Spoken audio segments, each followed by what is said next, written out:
I want to remind everybody that a lot of the people who are in charge really don't know anything. And I think that and it's not just Democrats. There's some Republicans that are saying some really foolish stuff about our involvement in this conflict in one way or another. This was Congresswoman Maria Salazar yesterday. She wants a no-fly zone, and she knows nothing about a no-fly zone. Do you support a no-fly zone in Ukraine? I support everything that has to do with punishing Vladimir Putin and helping the Ukrainians. Wouldn't that mean direct conventional warfare with Russia? I don't know what it will mean, but freedom is not free. So you don't know what a no-fly zone will mean. If you have to shoot down Russian planes, I mean. Of course. So conventional war with Russia. Listen, thank you. Okay, so I think she realized by the end of that very quick interview that she had just stepped in it a bit, but let's just be clear. I'll do anything. Okay, so should we stop?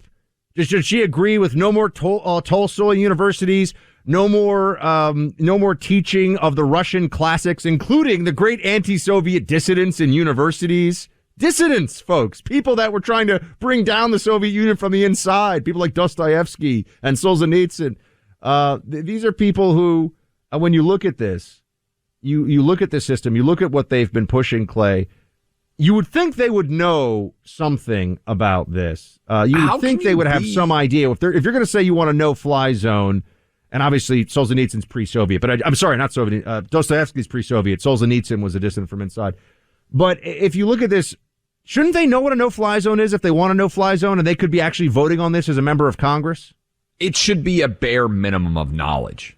If you believe that a no-fly zone makes sense, then at least understand what you are endorsing. This is not some crazy novel idea that she just got pitched and that she could bungle.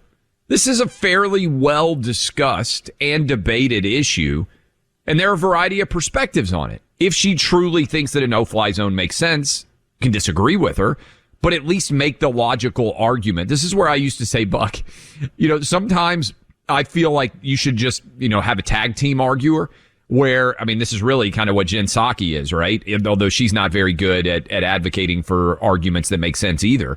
But I could argue for her in favor of a no-fly zone better than she can. And it makes me highly, and by the way, as you said, Democrat and Republican, it makes me highly suspect of all the decisions that are being made when she's one of, whatever it is, 500 and 435 congresspeople, and she can't even conceptualize an argument. Not even a conceptual one, Buck. And this is a big deal. It's not like you quizzed her unexpectedly on, I'm just trying to think, some esoteric Medicare cost of living increase, and maybe she hadn't been briefed on it, right? It's hard to be on top of everything. But this is a pretty big deal. Having a perspective that is logically sound as it pertains to Ukraine should be the number one thing that every congressman and woman in the country is on top of. And let's think about it for a second here. The vice is tightening around the Ukrainian people with the Russian war machine right now. There was a lot of reporting yesterday about the shelling of a maternity hospital and people being killed there, women and children being killed in the shelling.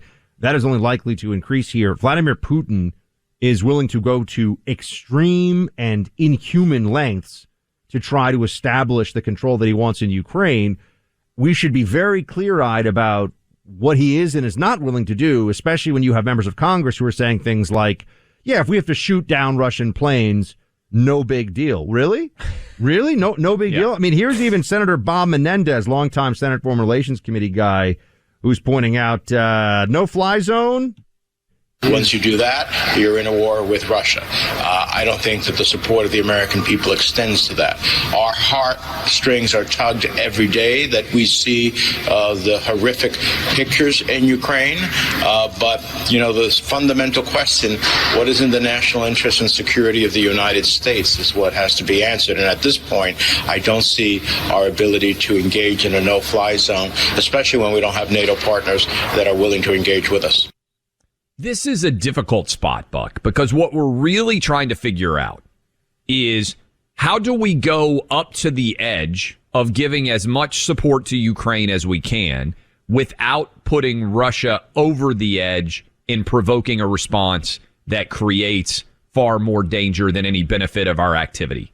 Right? And there's not an easy answer here. So I can respect a variety of different perspectives, Republican and Democrat and independent, in terms of exactly what the right spot is. Because we talked about this as soon as the news broke about the idea of the airplanes, right? And of the fighter jets being given to Ukraine. Buck, what was my first thought? That seems more substantial to me.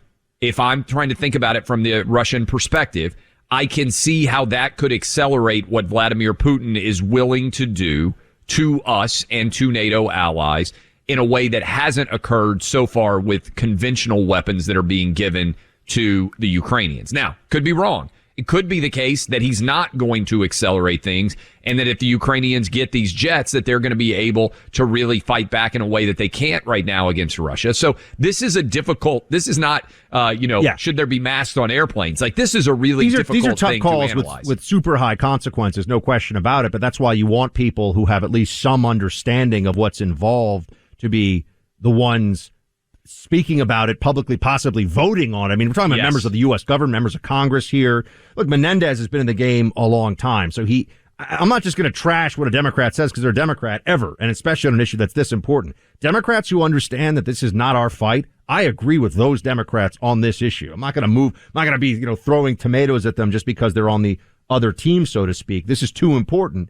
And, when you think about the implications of what a no-fly zone would actually mean in the context of Ukraine and against Russia, you're basically saying if you wanted this to happen, what somebody would be signing on for is that Russian forces on the ground are no longer going to have air cover, and Ukrainian forces are going to be able to kill them at a higher rate. So now you're talking about greater losses of Russian forces on the ground. Vladimir Putin is going to be suffering through, he's going to be seeing that happening, and you're going to say, well, he won't shoot down U.S. planes. Really? While his guys are being ambushed and he can't call in close air support because there are American planes in the sky, you think he's not going to decide to have surface-to-air missiles or fighters engage? It's guaranteed that you're going to have U.S. and Russian planes shooting at each other when this happens. There's active combat operations. It's not, if we had established a no-fly zone before the invasion, Clay, might have been a different calculation. Now, you wouldn't have had the political will to do that, and we didn't do it.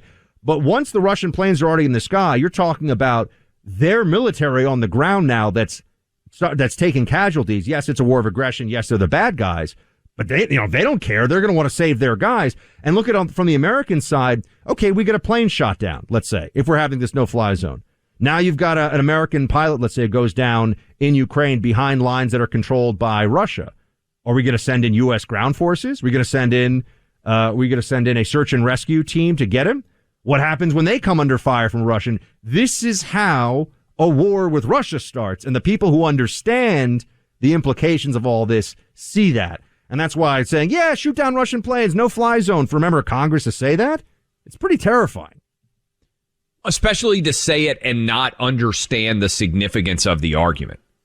If you are going, because you can make an argument for a no-fly zone, but you have to understand the consequences that can come from that. She clearly didn't. And that's what's scary. That's how you stumble into war. And I don't know what the resolution is going to be as it pertains to these jets, because the idea of getting them out of Germany seemed to be, well, there's no way that Russia is going to bomb Germany. But Russia very well could bomb Poland if there are jets that are soon to take off to be attacking Russian assets. They certainly could do it for any of the Baltic states. I mean, I don't know what country ends up feeling comfortable having these jets on their airfield in order to take off and get them into Ukraine. And I don't know, Buck. I mean, maybe there's some sort of solution where you can find a way to get these jets into Ukraine secretly. I don't know. Shipping them without actually flying them in so they take off for the first time on Ukrainian airfields. I don't know if that's a possibility, but at least then you could follow, and this is the lawyer in me, the precedent of, hey, we're already shipping other weapons across the border, and now we're just going to ship these planes across the border. I don't know. I'm not an expert in transport of airplanes like this, but is that a solution that could get Ukrainians the access to the jets? That's maybe where we're left thinking through this. I think the Democrats realize the ones who can see this and have an understanding of the implications, Clay, I think even the Democrats see that the closer you get to this, the closer you are to an open war with the Russian Federation over Ukraine. And is Ukraine really, this is when it's hard to have the conversation. It's easy 6 months ago to say Ukraine's not a core U.S. national security interest because it was obvious then, right? I mean, it's, a country that we like, we wish the best for, we do trade with, etc.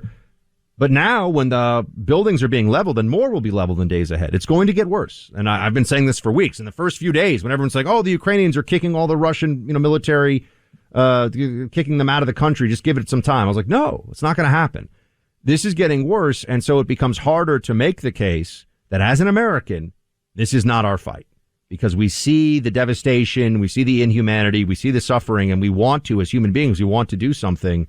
But this is where you have to make that determination. Is this a core national security interest that you should be sending United States military, our men and women, to fight and die for? I still say the answer is no, and that's why I say no fly zone, because one leads to the other in my mind.